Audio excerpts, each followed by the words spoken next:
Guys, huwag kayo bibili ng longganisa at saka ng barbecue ni Diwata. Grabe. Hello everyone! So andito na naman ulit tayo dito sa Diwata Pares Overload. At ngayon guys, titikman naman natin tong kanilang bagong putahe na barbecue at saka longganisa. At i-share ko sa inyo kung sulit nga ba yung babayaran natin na 100 pesos para sa dalawang stick ng barbecue, unlimited rice at saka isang soft drinks. At meron din silang longganisa para sa 100 pesos. Meron ka ng dalawang longganisa, unlimited rice at isang soft drinks. Ang longganisa pwede mong mabili ng isang piraso para sa halagang 30 pesos. Sa tingin nyo, masarap ba ang barbecue at longganisa ni Diwata?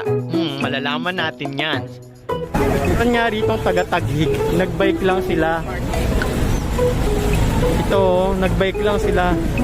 Te, saan ka sa Taguig, te? Lower po. Lower.